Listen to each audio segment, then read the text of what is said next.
La feuille de route du GCS est issue à la fois de la stratégie régionale et donc du programme régional de santé, mais également de ses adhérents qui sollicitent le GCS pour mener des projets mutualisés et au service de la prise en charge au sens large.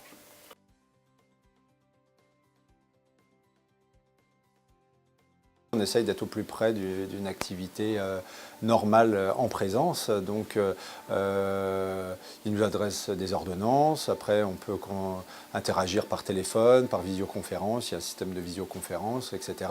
En plus, on va faire du présentiel là-bas régulièrement. Alors, j'ai un collègue qui y va toutes les semaines. Moi, j'y vais tous les 15 jours.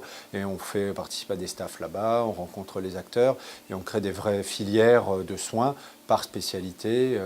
Moi, je travaille beaucoup avec les ORL et les orthopédistes, par exemple, du site de Dieppe, mais aussi avec les neurologues privés, les orthopédistes libéraux. Enfin, c'est vraiment une interaction public-privé, généraliste et spécialiste, tout confondu, quoi.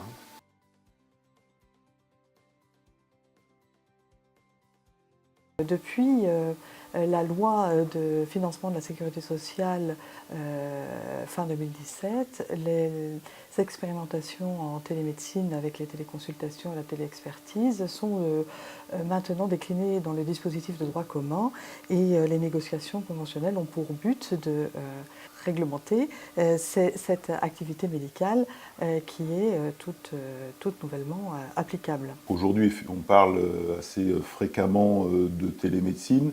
Ce qu'il faut savoir, c'est que la télémédecine est cadrée réglementairement par un décret de 2010 qui définit les 5 actes qui sont de la télémédecine, que sont la téléconsultation, la téléexpertise, la télésurveillance, la téléassistance et un acte un peu particulier qui est la régulation médicale, c'est-à-dire globalement le SAMU.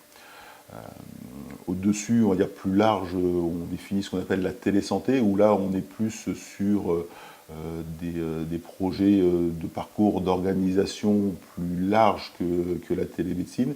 Et puis on a également l'e-santé, où là c'est à la fois l'innovation, la technologie, au service des parcours et au service des professionnels. Maintenant, il y aura nécessité d'avoir un médecin requérant qui interrogera soit pour des actes de téléconsultation, c'est-à-dire avec vidéotransmission, ou bien des actes de téléexpertise où le minimum requis est une messagerie sécurisée permettant l'échange d'éléments concernant la situation d'un patient.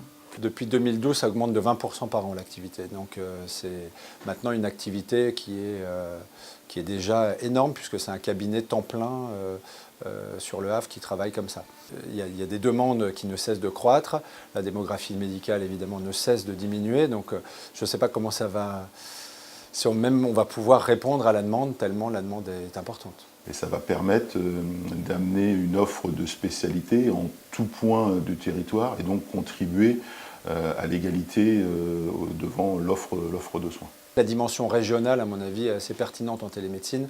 Ça permet que tous les acteurs soient proches et se côtoient à la fois en présentiel, en télémédecine, que les équipes se connaissent et que ça soit très pertinent et très en confiance. Bien évidemment, il est question aussi du financement, c'est-à-dire de la valorisation en termes d'honoraires de ces nouveaux actes de médecine et qu'il faudra discuter et ça donnera lieu sans doute à des échanges assez forts au niveau de la Caisse nationale d'assurance maladie et des syndicats médicaux représentatifs.